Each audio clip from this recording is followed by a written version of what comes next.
Halo guys, kembali lagi sama saya di sini. Sekarang saya akan membahas tentang HP Itel S23 4G. Untuk HP yang akan saya review ini harganya ada di 1,35 jutaan atau 1.350.000. Ini sudah dapat RAM 8GB dengan internal storage sebesar 128GB. Untuk chipsetnya HP ini menggunakan Unisoc T606. Nanti kita akan cek langsung benchmarknya menggunakan AnTuTu benchmark ya, versi 10. Nah, saya akan memberitahu kalian kekurangannya terlebih dahulu. Karena pasti untuk HP 1,3 jutaan ini pasti ada kekurangan yang harus kalian toleransi. Kekurangan yang pertama yang menurut saya sangat penting pada HP ini itu adalah pada chargernya. Chargernya itu hanya 10 watt saja dan tidak fast charging. Nah, tidak 18 watt atau 20 watt.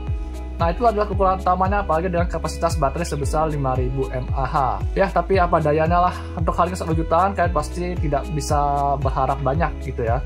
Jadi untuk merek-merek lain juga harga 1 jutaan ya bahkan lebih parah dari ini. Kekurangan kedua yang ada pada HP ini yaitu adalah pada kecerahan layarnya.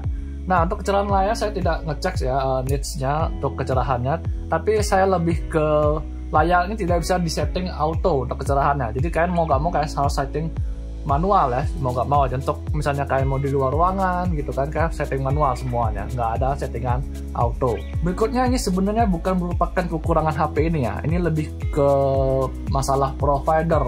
Jadi saya akan bilang aja langsung, ini masalah provider Biznet ke HP ini. Jadi Biznet ya, kalian dengar baik-baik ya. Sebenarnya contohnya HP Itel ini sama HP saya yang dulu itu Realme ya, ada dua HP saya Realme, itu tidak bisa connect ke Biznet sama sekali ya. Tidak ada internet, tapi HP-HP merek lain tuh bisa gitu, seperti Xiaomi, Samsung, Asus itu bisa. Tapi untuk Realme, Itel itu tidak bisa sama sekali, entah kenapa. Jadi saya nggak mau kontak ke ya customer service-nya dan mereka bilang masalah banyak device segala macam. Tapi ternyata bukan itu. Tapi ternyata itu masalah mereka nggak tahu kenapa HP Itel sama Realme itu tidak bisa. Jadi mau nggak mau harus kontak sana gitu. Ya tolong diperbaiki ya, bisa dah.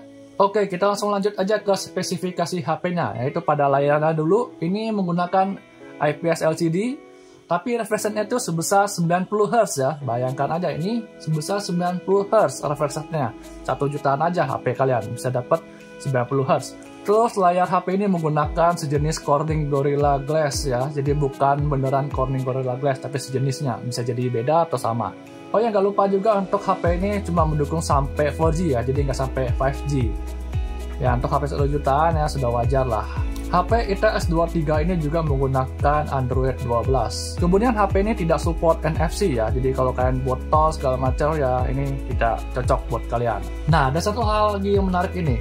HP ini sudah menggunakan internal storage yaitu sebesar 128GB loh. 128GB dan sudah UFS 2.2, bukan eMMC lagi. Kalau coba kalian cari aja HP lain 1 jutaan, itu pasti kata-kata eMMC semua ya. Dikit lah ada yang UFS ya. Kalau UFS pun kemungkinan pasti lebih mahal ya. Jadi kalian ini worth it sekali menurut saya spesifikasinya ya. Cuma masalahnya di brandnya aja ya. Tapi jujur aja ya, buat saya itu brand itu masalah sudut pandang aja gitu. Jadi belum tentu brand yang baru itu jelek gitu. Jadi itu paling masalah tersel sama garansinya aja. Untuk RAM-nya ini sebesar 8GB aja ya. Jadi kalau kalian baca 8+8, itu 8GB-nya itu adalah virtual memory. Jadi dia intinya dia menggunakan 8GB dari internal storage kalian ya untuk sebagai RAM gitu ya. Untuk chargernya seperti ini ya. Ini sudah USB Type-C, bisa kalian lihat di sini.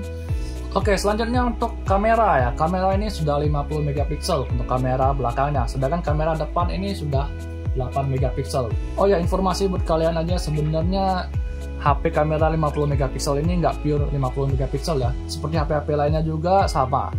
Ya, mereka menggunakan teknologi itu pixel binding ya. Kalian bisa cek sendiri aja apa itu pixel binding di Google. Nah, dari ini kameranya 12 megapiksel kebacanya. Ya, memang begitu.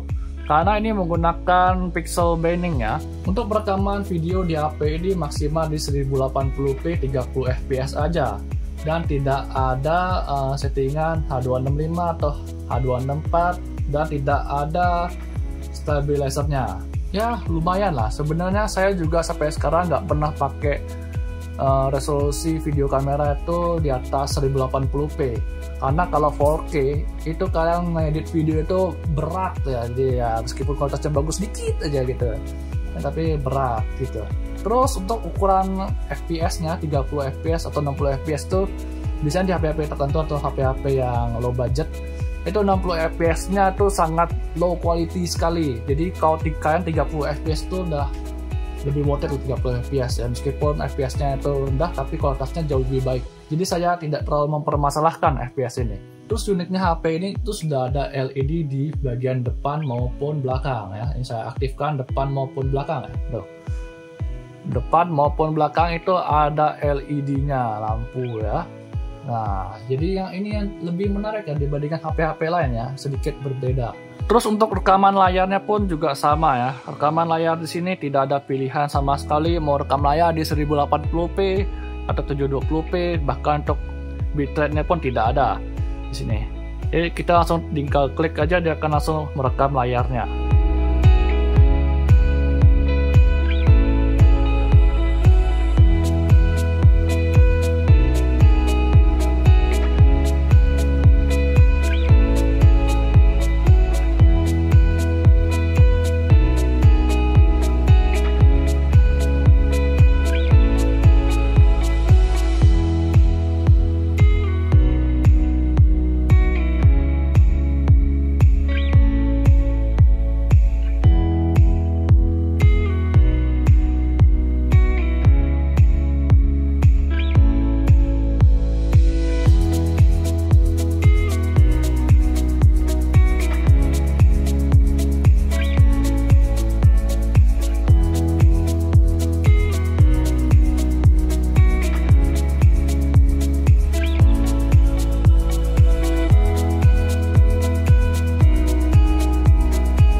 Ini adalah skor Antutu versi 10 ya untuk HP Itel S23, ada di 260.000 ya, lumayan tinggi ya, lumayan bagus untuk di harganya.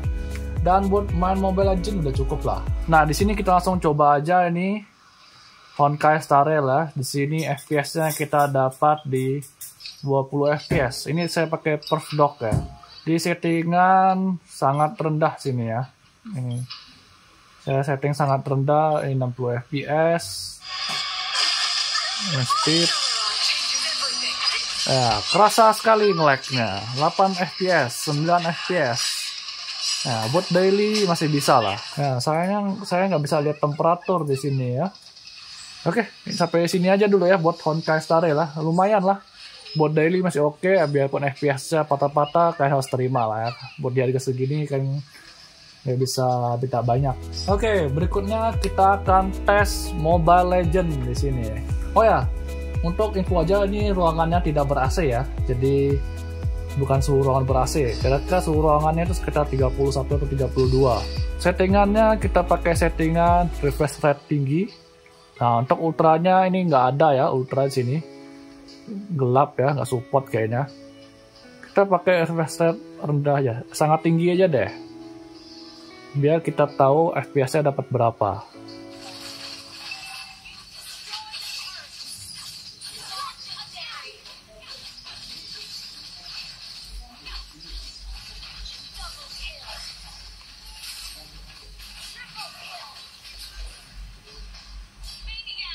Efek nih, satu lagi nih. Ya, kurang lebih begini.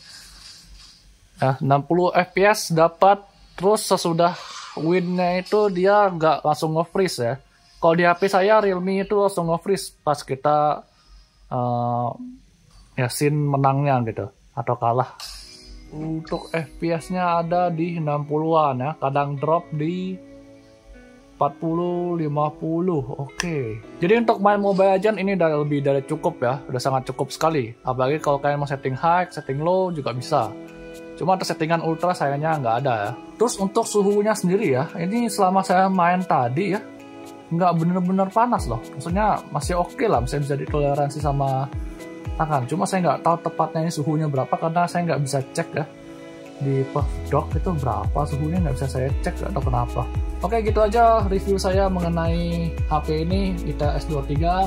Menurut saya ini HP-nya worth it sekali ya. Spesifikasinya itu di luar, saya bilang di luar harga rata-rata HP zaman sekarang lah. Ya kan bisa cek di HP-HP lain, Infinix, Asus, Samsung, ya Xiaomi. Kalian bisa cek ya semua harga-harganya di rentan 1 jutaan itu seberapa. Menurut saya ini sangat worth it sekali, apalagi sudah UFS.